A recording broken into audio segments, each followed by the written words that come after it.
जो मुसलमानों को उनके कपड़े से पहचानो। যে দেশের সরকার জয় শ্রীরাম না বলার জন্য একটা যুবককে পিটিয়ে পিটিয়ে মারে। ওয়াকফ সংশোধনী বিলের মধ্যে কি কি নিয়ম বানিয়েছে কম বেশি আমরা সোশ্যাল মিডিয়ার মাধ্যমে সবকিছু আলোচনা শুনছি। সম্মানিত ভাইরা, আপনারা শুনলে অবাক হবেন যে ওয়াকফ সম্পত্তি কি, কতটুকু, আমরা কি জন্য এই লড়াই লড়ব। তো তার প্রথমে বলে রাখি যে ওয়াকফ সম্পত্তির মালিক কোনো মানুষ হয় না। এই সম্পত্তির মালিক আমার আল্লাহ। বলেন কে? সম্পত্তির মালিক আল্লাহ। সেই জন্য মাসআলা হলো ওয়াকফের সম্পত্তি বিক্রি করারও জায়েজ নেই, কারণ বিক্রি করার জন্য সেই জিনিসের মালিক হতে হবে। ওয়াকফের মালিক কেউ না, ওয়াকফ যার আন্ডারে থাকে তার দেখভাল করার দায়িত্ব তার শুধু, বাস। যেমন মসজিদের মাতোয়াল্লি সেক্রেটারি যেই থাক, এ শুধু দেখভাল করার দায়িত্ব আছে। মসজিদ তার না, সেজন্য মসজিদের কোনো প্রপার্টি বিক্রি করা তার জন্য জায়েজ না। এই ওয়াকফ সম্পত্তি কতটা আছে যেটা সরকার জব্দ করে রেখেছে, সরকার যেটা নিজের কবজায় রেখেছে অবৈধভাবে, বা বড় বড় পুঁজিপতিরা যেমন মুকেশ আম্বানি, এর ঘরটা উপস্থিত ওয়াকফের সম্পত্তির উপরে আছে, আর এতে সুপ্রিম কোর্টে কেসও চলছে।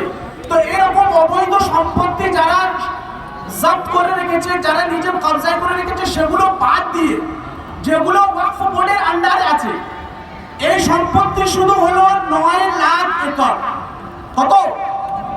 9 লাখ একর। যেটা আমি একটা আর্টিকেলে পড়লাম যে উপস্থিত আপনারা এখন ফিলিস্তিনের লড়াই সম্পর্কে আপনারা সবাই অবগত যে গাজার উপরে ইসরায়েল যে বোমবারি করছে আর হামলা করছে, গাজাকে দুনিয়ার মানচিত্র থেকে মিটিয়ে দিতে চাইছে। তো লিখেছে যে গাজা শহরটা যতটুকু, এইরকম 84টা শহর শুধু ভারতবর্ষের ওয়াকফের সম্পত্তির উপর বসানো যাবে। তাহলে কতটা সম্পত্তি? গাজার মতো 84টা শহর বসানো যাবে। তার মধ্যে হাজারো মাসাজিদ, হাজারো মাদারিস, হাজারো খানকা, হাজারো কবরস্থান, হাজারো দরগা, এরকম হাজারো ঈদগাহ যেগুলো ওয়াকফের সম্পত্তির উপর আছে। এখন কথা হলো, বিজেপি এই কানুন বানিয়েছে, মোদী সরকার এই কানুন বানিয়েছে যেটা মুসলমানের ভালাইয়ের জন্য করছে। কিন্তু এখানে আমাদের একটা প্রশ্ন রয়ে যায় যে মুসলমানের ভালাই কিভাবে হতে পারে, যেখানে যে দেশের সরকার বা যে দেশের মানুষ প্রত্যেকটা মসজিদের নিচে মন্দির খুঁজে বেড়ায়, যে দেশে সরকার এই স্লোগান দেয় যে মুসলমানों को उनके कपड़े से पहचानो, যে দেশের সরকার দিল্লিতে জুমার দিনে মসজিদে জায়গা না হওয়ার কারণে রাস্তার উপরে মুসল্লিরা যদি নামাজ পড়ে তাদেরকে পেছন থেকে লাঠি মেরে ফেলে দেওয়া হয়, যে দেশের সরকার এই স্লোগান দেয় যে আমরা अगर हम सत्ता में आएंगे तो मुसलमानों को दरिया में बहा देंगे, যে দেশের সরকার জয় শ্রীরাম না বলার জন্য একটা যুবককে পিটিয়ে পিটিয়ে মারে, তাহলে আমরা সরকারের কাছে এই প্রশ্ন রাখতে চাই যে সরকারের আবার কবে থেকে এত দয়া হলো? সরকার আবার মুসলমানের জন্য কবে থেকে এত বড় হিতাকাঙ্ক্ষী হলো?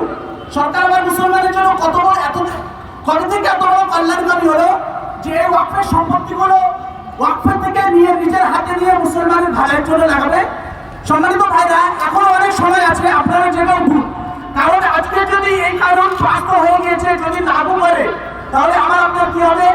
দুদিন পরে আপনি এসে দেখবেন আপনার মসজিদের সামনে নোটিশ লেগে গেছে, এটা আপনার মসজিদ না। দুদিন পরে আপনি দেখবেন কবরস্থানের সামনে যে নোটিশ লেগে গেছে, এটা মুসলমানদের কবরস্থান না, এটা সরকারি জায়গা। দুদিন পরে মাদ্রাসায় এসে নোটিশ লেগে যাবে, এটা কোনো ওয়াকফের জমিন না, এটা সরকারি জমিন।